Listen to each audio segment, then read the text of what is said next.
After China's June PMI data came out, many people's first reaction was, "Ew, Chinese manufacturing heating up again."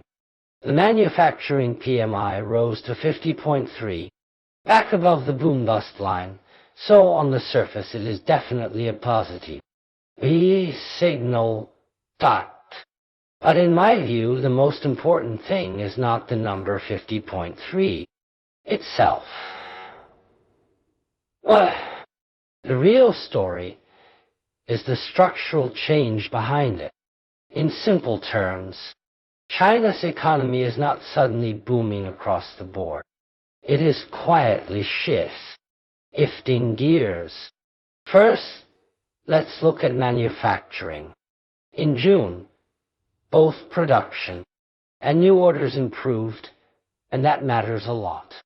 In the past, there were Mays when production looked strong, but demand did not really keep up.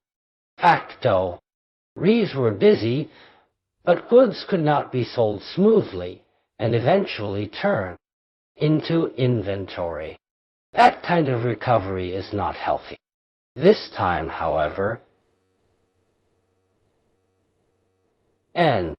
new orders also picked up, which means demand is showing some marginal improvement. Companies are not simply producing for the sake of production. That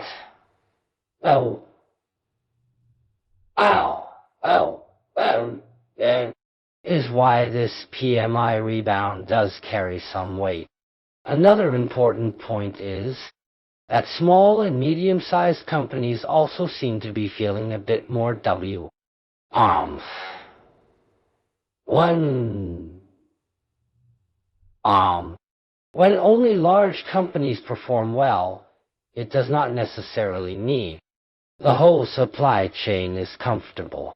Large firms usually have stronger risk resistance, more stable orders, and better financing channels. But if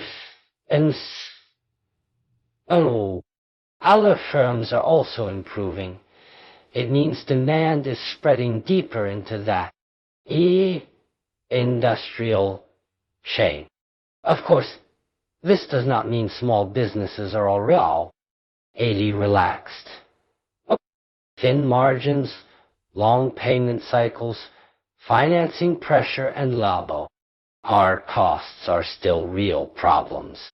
It only means the situation is marginally less cold than before. Now let's talk about exports, which may be the easy part to misread. Many people see busy ports, tight container capacity, and rising export orders and immediately think China's exports are about to boom again.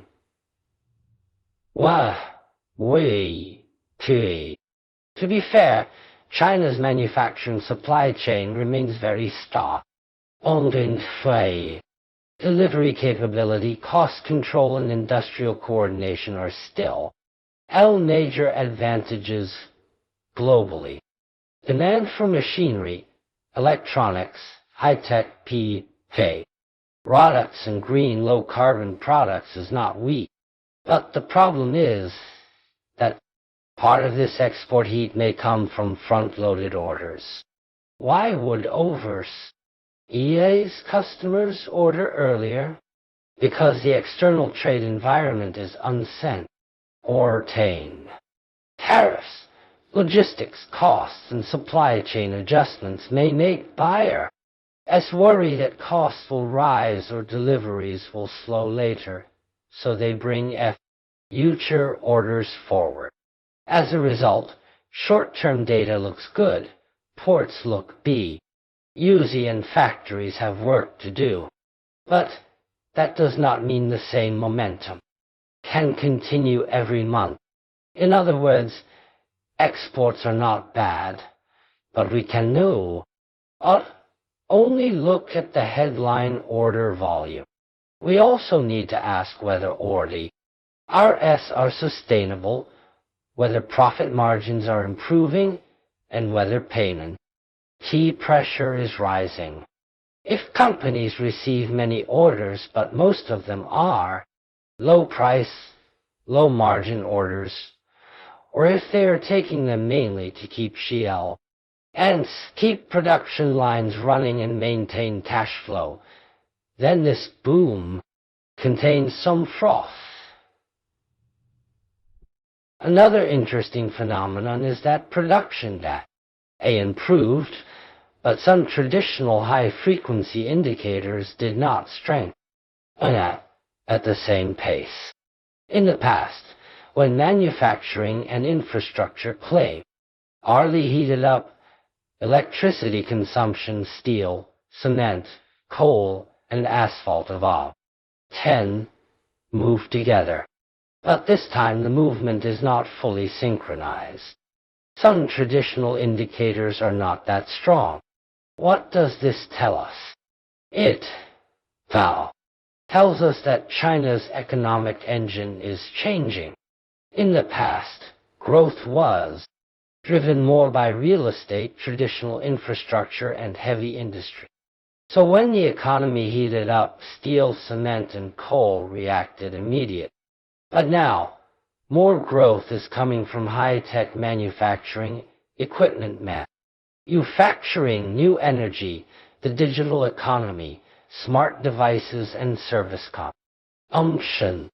These sectors also consume energy and resources, of course, but the air transmission path is different from traditional heavy industry. For example, when a smart equipment company receives more orders, it may boost them. And for chips, software, precision components, and automated production line, rather than immediately causing a surge in cement or asphalt. So if we to use the framework from 10 years ago to understand today's Chinese EIPO, the data may seem contradictory. In fact, the data is not contradictory. Why? The structure of the economy has changed. Infrastructure is another important clue.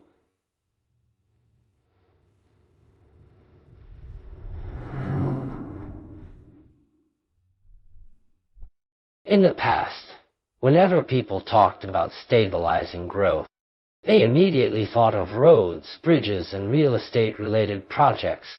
So asphalt, cement, and steel would all rise together. But now, the situation is different. Special bond funds and fiscal spending are increasingly targeted.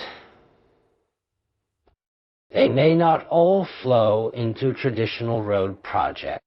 They may go urban renewal, water conservancy, energy facilities, industrial parks, underground pipelines, affordable housing, and computing infrastructure. In other words, infrastructure is still playing a role, but its form has changed.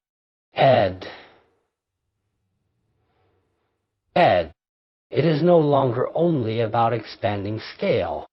It is more about filling weaknesses, improving functions, and supporting industry. The benefit is that long-term efficiency may be higher. The downside is that the short-term boost is less direct, and the market may not feel it as quickly as before. When June PMI returned to 50.3, we should not simply say the economy has fully recovered, but we also should not dismiss it as meaningless. A more accurate view is that the economy is going through a structural recovery.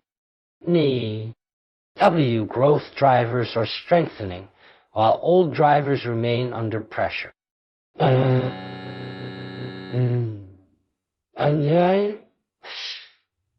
And exports have bright spots, but there is also a risk of front-loaded demand.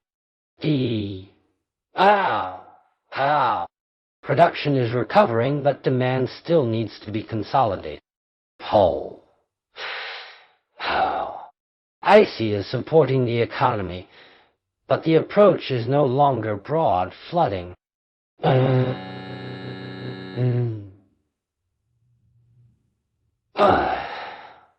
It is more targeted. For ordinary people, these macro numbers are actual. Why not far away? If you are in exports, pay attention to whether orders have been brought forward, whether customers are pushing prices down, and whether our payment cycles are getting longer. If you are in manufacturing, ask whether your industry earns money through technology and efficiency or survives by cutting prices. If you are an employee, watch industry trends. More fuss. Your opportunities may appear in advanced manufacturing, smart equipment, energy, digital services, cross-border business, and AI application. If you are an investor, you should not rush in just because PMI is back above 5. 0. Macro recovery still needs time to translate into corporate profits. And when industries are so divided, choosing the wrong direction can be more damaging than misreading the headline number. To sum it up, the most important anti-message from June PMI is not that China's economy suddenly became hot overnight. The real message is that China's economy is changing engine. The old model driven by real estate, traditional infrastructure, and heavy industry is unlikely to return to its previous rhythm. The future will depend more on manufacturing upgrades, technological iteration, domestic demand recall, service consumption, and the reshaping of global supply chains. This path will not be especially fast, and it will not be completely smooth, but the direction is becoming clearer. In the short term, pressure remains. In the medium term, industry divergence will continue. In the long term, those who adapt to the new growth drivers will have more opportunities. The PMI number 50.3 is only the surface. What really matters is the structural Shanghai behind it.